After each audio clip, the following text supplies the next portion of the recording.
صاحب آپ کی کیا فیلنگز ہیں؟ شجر کاری یہ ایک ایسا کام ہے کہ نبی پاک صلی اللہ علیہ وسلم کے ایک حدیث پاک ہے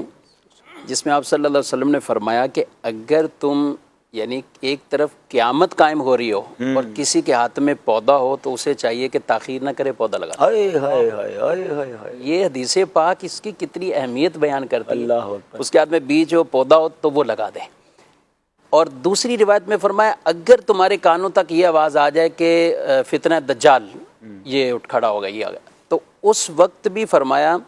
کہ تم اس کو لگانے میں وہ عجلت سے کام نہ لو بلکہ ٹھہراؤ کے ساتھ اس کام کو کرو، اچھے طریقے سے لگا۔ یعنی ہم جتنی احتیاطیں بیان کر رہے ہیں کہ اور ہمارا نعرہ یہی ہے کہ پودا لگانا ہے، درخت بنانا ہے۔ اس جتنی روایات ہم یہ پڑھتے ہیں نا، اس میں ایک چیز بطور خاص یہ بیان کی گئی کہ جس نے درخت یا پودا لگایا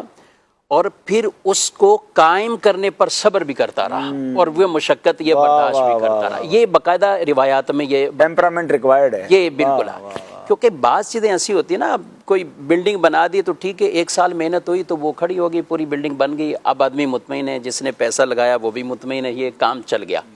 جیسے آپ کہہ رہے ہیں کہ آپ علاقوں میں گئے، لوگوں نے بتایا یہ آپ نے پودا لگایا، یہ تو کتنی خوشی داخل ہوتی۔ اس طرح جو یہ صدقات کرتے ہیں، ٹھیک ہے، مساجد، مدارس، اس طرح وہ بھی جب آتے ہیں تو آباد کاری دیکھتے ہیں تو دل میں خوشی ہوتی ہے کہ ہم نے اپنے مرحومین کے نام کے لیے یہ کام کیا تھا، اللہ پاک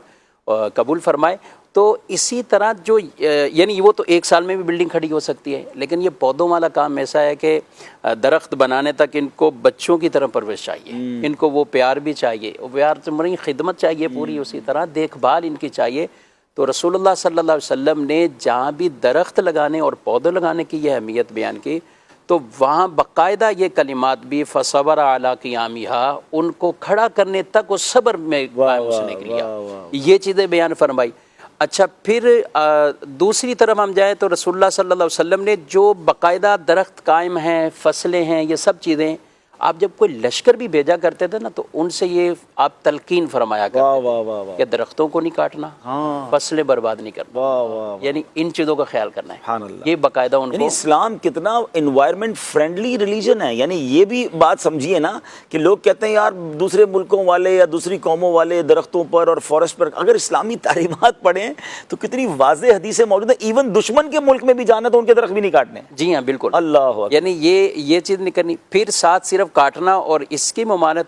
ساتھ ساتھ یہ بھی تعلیم اسلام نے دی کہ درختوں کے سائے میں کوئی ایسا کام نہ کریں کہ جس سے دوسرے لوگوں کی منفعت میں وہ نقصان پہنچے، یعنی اگر کسی کو استنجا پیشاب وغیرہ کی حاجت ہے تو درخت کے نیچے نہیں بلکہ اس کو بھی یہ چیز صاف ستھری رکھنی ہے، کیونکہ جس مقصد کے لیے یہ درخت لگایا گیا ہے کہ کوئی آئے گا مسافر اسے سایہ ملے، اچھی ہوا ملے، تو یہ اس کے لیے کام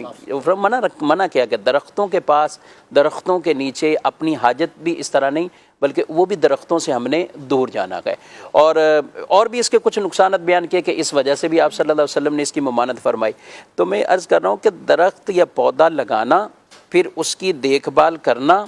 اور پھر اس کے بعد کے بھی حقوق، جب پھل کھانے کا وقت آیا تو اب یہ نہیں کہ اب کچھ ایسے معاملات کر دیں کہ جس کی وجہ سے اس کی منفعت وہ حاصل نہ ہو، تو ہمیں ان تمام چیزوں کی حفاظت کا یہ بھی حکم دیا گیا۔ تو شجر کاری کی اہمیت کی قیامت قائم ہو، اور اس کی شرح میں یہ بھی علماء نے فرمایا کہ علامات قیامت جب تم دیکھو